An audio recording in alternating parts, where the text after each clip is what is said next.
question is, if this setting is such that there are psychics, even if there's 54, only 54 or 55 million of them, if you include the demons and gods, maybe a little bit more if you include some of the places, outside of the world places I'm not getting to in this book.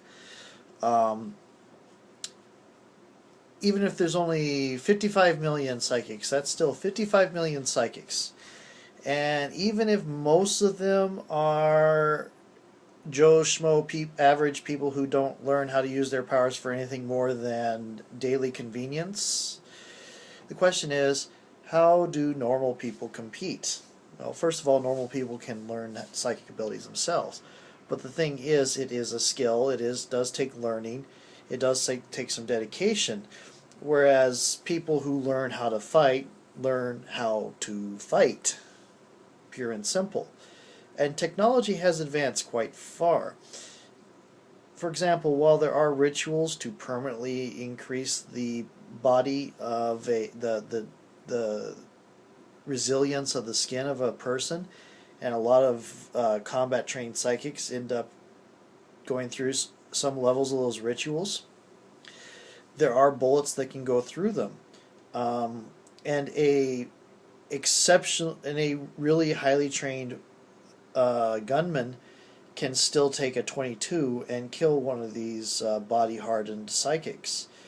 I mean, and here's the other thing: psychic abilities are tiring. Technology, you might run out of ammo. You might your weapons might break, but it doesn't have any direct effect on the body. Psychic abilities are very, very tiring. Most of the well-trained psychics focus on doing small effects that they can maintain without taking much damage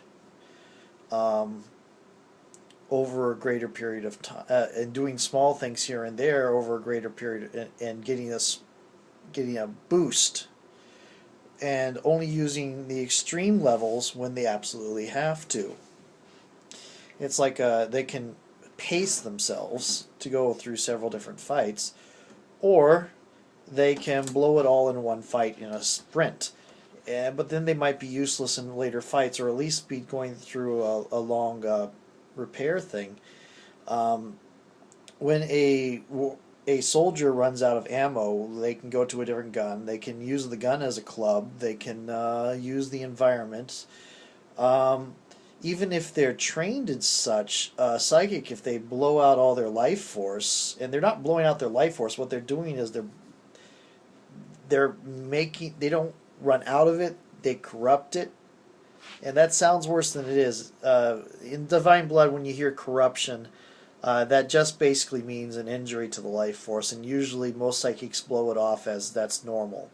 And most corruption gets healed up in a couple hours. When you get extreme corruption, you might be laid up in bed for a few days to a month or so, depending on how serious it was. But when you exhaust yourself, when you push yourself beyond what you're really capable of doing, you get at least a little bit of corruption. It's stress on the life force. It's twisted, and it starts doing odd things to the body, and if you're unlucky enough, the head, the brain. And so even a psychic who is well trained the way a normal soldier is to using their environment, and in addition to their psychic abilities, and using guns and using other such things, if they overuse their psychic abilities, their body is likely shot. So there are advantages and disadvantages. And what it comes down to in Divine Blood is who is the most skilled and most efficient at using their particular abilities, their particular skills, and using their resources against the others. Now, of course, you have things like talents, and talents can use their powers a little bit easier than a channeler. They're more efficient. They're often quicker, but they're limited in what they can do unless they get training. And a lot of talents don't train very much in their abilities. They just use the basic function, and some don't even use that. Like somebody who's electrokinetic might use it to start their car instead of having a key, or might use it to power their house, but not really know how to use it to defend themselves because they've never tried, they've never thought about it. Like I said earlier in another video, most of the talents and most of the non-humans growing up now in the setting as it is have not had their lives threatened, and so they just don't have that mindset of thinking of things as weapons, even their own abilities. Even if they've read superhero comics and think, oh, I can do lightning bolts and all that, they might what they call a lightning bolt is really just a sort of light show, and they're not really able to use it very well. So a trained soldier, someone who's got high levels of battle skill, can easily match a psychic, because often a psychic who is out there in the field has been trained in battle skill and psychic abilities and has had to split themselves between them. And now, if they've gotten the right sort of training, it's sort of merged.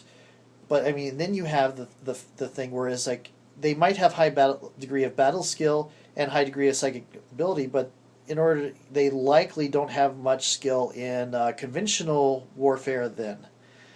And the more that they spread themselves out, the less focused they are. Whereas somebody who doesn't have any skill as like a channeler or a shaper or no talent, and I say no talent, I mean no psychic talent, so they don't have to split their focus on learning any particular skills. They can get their abilities up to a high degree, which is why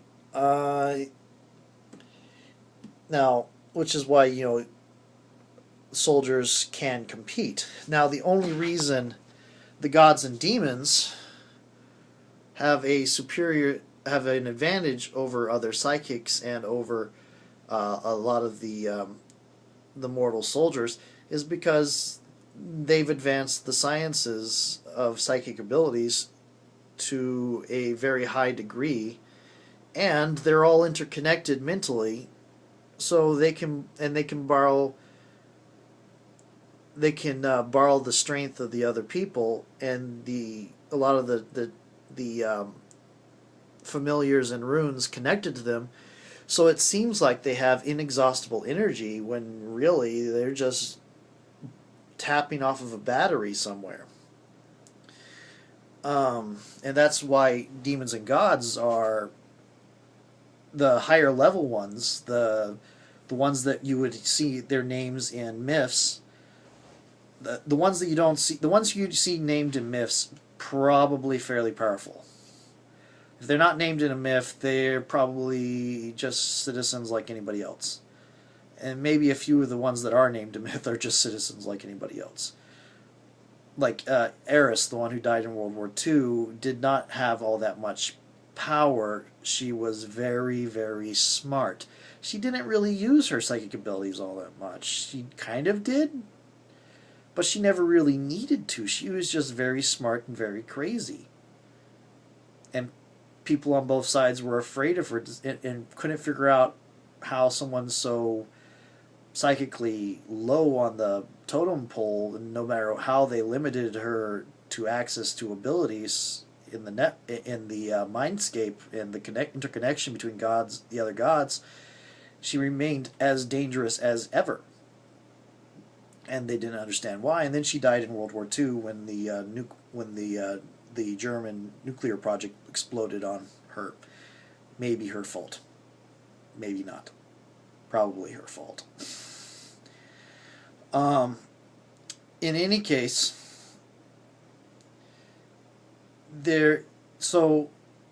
because it's the split in training, yes, that aura has no weak spots. A protective aura, well, the auras I mentioned before for channeling, you can only have one type of aura up at a time because you can only shape. It's your aura. It's the life forces around you. You can only shape it in one way, so you can only have it really helping you in one way at a time. Now you can enhance yourself a couple different ways, and that will maintain.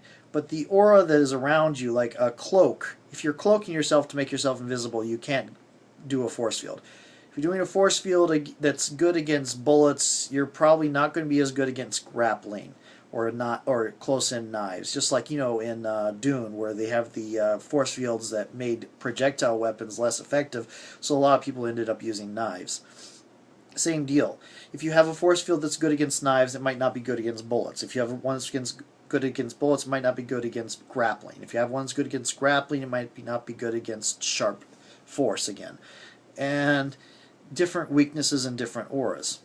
And so you have to pick the right aura, and which this is another reason why most soldiers and even psychics will tell the experienced psychics will tell you, the aura and your body hardening is last resort. Your first resort is don't get hit.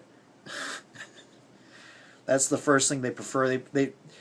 The kind of psychic who stands up with a flash of power and trying to absorb all the bullets and just standing there so tough like everything's bouncing off is looked at as an idiot, because they're burning resources they don't have to burn.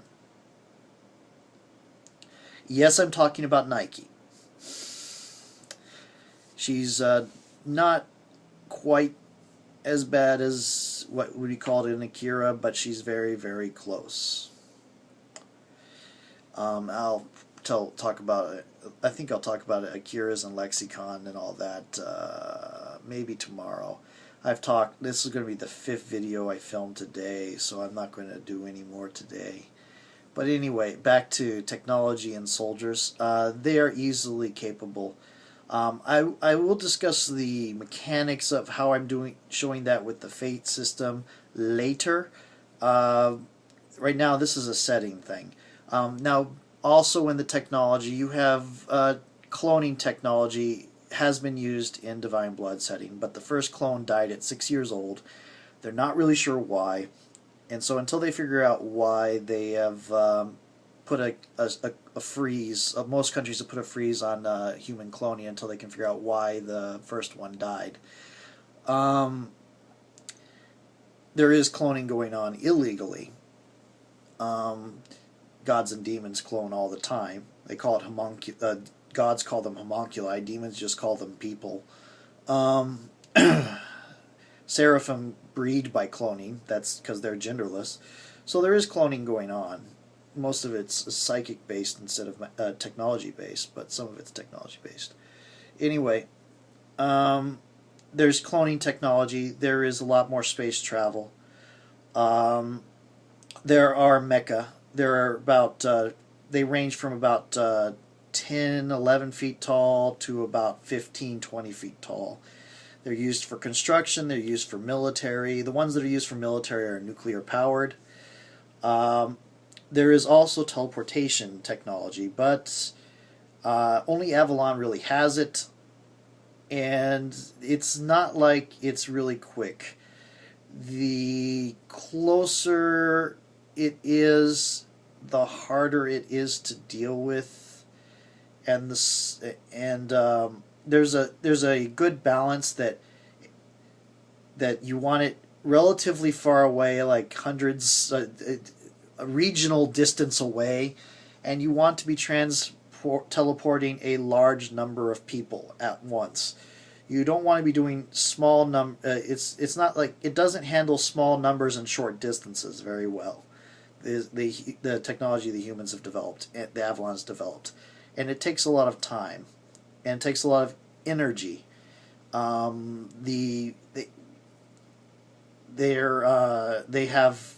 It'll shut down the Melian, which is the super sub that Avalon has. Using the teleporter shuts down Melian for a good half hour, except for emergency stuff, and I am running out of time. Again, so just higher tech, also training and not being split across so many different talents. Non-psychic humans are easily capable, depending on how high their training is, easily capable of competing with psychics. And that's it for tonight.